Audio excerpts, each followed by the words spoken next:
capítulo 16, verso 13, versículo conocido. Pero esto habla de una confesión positiva. Diga conmigo, confesión positiva. Ustedes cuando leen la palabra lo hacen de pie, sentado, ¿cómo lo hacen? ¿De pie? Háganlo entonces. El libro de Mateo, capítulo 16, verso 13. Para los que están aquí en el templo y los que nos miran por satélite. ¿Ve? ¿O no? Amén. 16:13 del libro de Mateo. Viniendo Jesús a la región de Cesarea de Filipo, preguntó a sus discípulos diciendo: ¿quién dicen los hombres que es el Hijo del Hombre?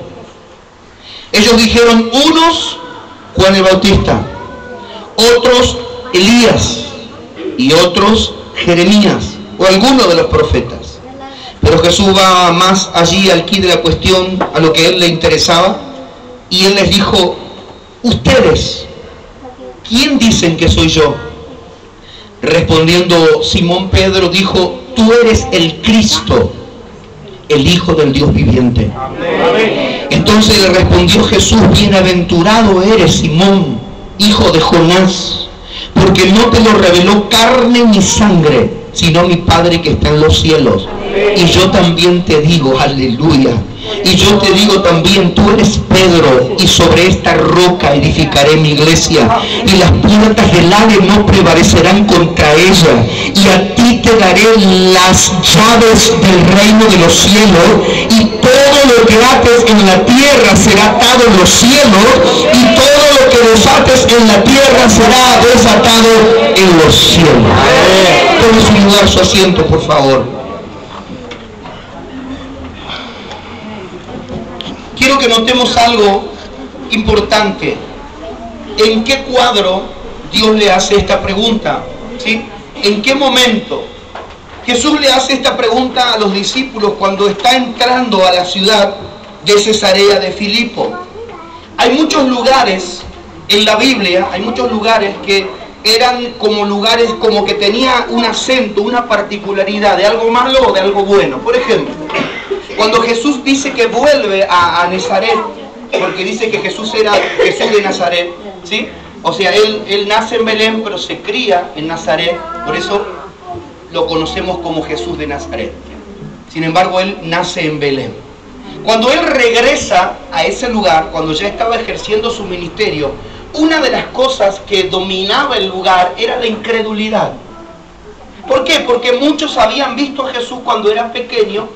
Entonces comenzaron a negar lo que estaba sobre él. Y dice que Jesús no pudo hacer allí muchos milagros a causa de la incredulidad. Esto quiere decir que hay tierras, hay ciudades que están marcadas por lo bueno o por lo malo. La mayoría de las veces vemos ciudades tomadas por diferentes cosas. Como vieron que hay ciudades que hay mucha brujería, hay otras ciudades que hay mucha pobreza. Bueno, son maldiciones generacionales que han venido, yo le digo cómo han venido, a través de los fundadores, de ciertos lugares. Un ejemplo, yo he pastoreado en diferentes lugares, en algunos países, algunas ciudades de Argentina. Hoy estoy hace 10 años en un lugar específico. Pero tuve la oportunidad de estar 2 años en Uruguay, y cuando usted entra a la plaza central, ¿sí?, de Uruguay, hay un monumento de 33 orientales. Son los 33 orientales, son los que fundaron ese lugar. Pero ¿qué pasaba con esta gente? Eran masones, ¿sí? Entonces yo cuando voy a Uruguay, comienzo a predicar la palabra, encontré que había un montón de gente masón. ¿Por qué? Porque los que fundaron ese lugar, los que pisaron por primera vez esa tierra, la entregaron a Satanás. Entonces eso es lo que se mueve en ese lugar, ¿sí? Pero ¿qué pasa? Por eso es que nosotros tenemos que tener en cuenta lo que le dijo el Señor Jesús, Dios, a Josué. Josué dice que estaba todavía haciendo el duelo de Moisés, pero Dios le dice: quiero que te levantes y que tomes la tierra que yo he entregado quiero que tú y tu pueblo entren a la tierra que yo les he entregado. Entonces tenía la responsabilidad este hombre de Dios de entrar a un lugar que Dios le había entregado y bendecir esa tierra. Entonces nosotros hoy en día como cristianos, nosotros tenemos que saber que nosotros tenemos que bendecir nuestra tierra y cortar toda maldición. Tenemos que cortar toda maldición, porque la iglesia es una iglesia poderosa.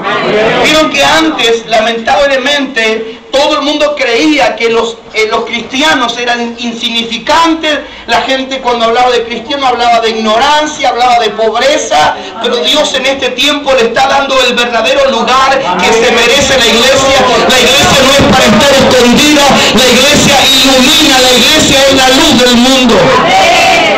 Entonces, en ese terreno, en una tierra de idolatría, de falsos profetas, dice que Jesús le dice a sus discípulos: ¿quién dicen la gente que soy yo? Había mucha idolatría, muchas cosas paganas. ¿Y sabe por qué Dios felicita, al margen de que fue totalmente del Espíritu la revelación de Pedro? ¿Sabe por qué lo felicita? Porque no solamente Jesús no fue el primero que se levantó diciendo que era el Mesías. Hubo muchos. Nosotros lo sabemos que de tiempo en tiempo se levantan, ¿sí? Hoy hay uno que Jesús Miranda, que se llama, no sé si alguno lo vio por internet. Es el diablo mismo ese hombre.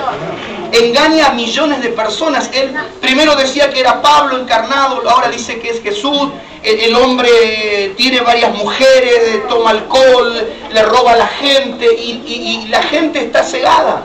Entonces era lo mismo que pasaba allí. Había mucha gente que se había levantado diciendo que era el Mesías y había llevado a muchas personas. Entonces quedaba siempre como una confusión en la gente.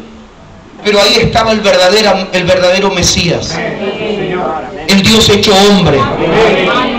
Y dice que comienza a preguntarle y la gente dice, algunos dicen, mire cómo la gente estaba confundida, algunos dicen eres Jeremías, algunos dicen eres uno de los profetas. Y ahí comenzó los discípulos a traerle la información a Jesús de lo que decía la gente.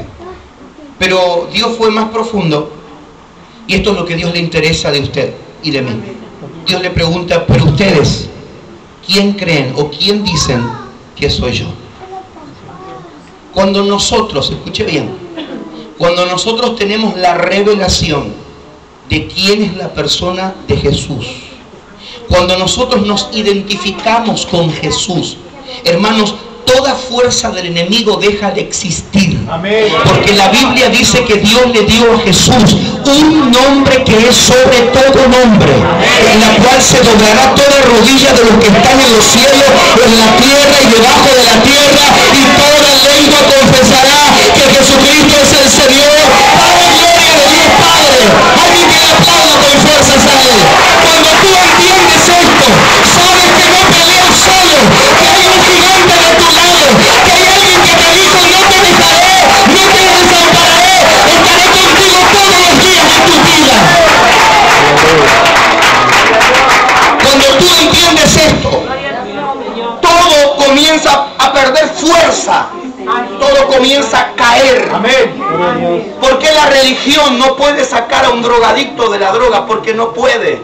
¿Por qué la sociedad no lo puede hacer? Porque no hay poder. El único que puede es Jesús.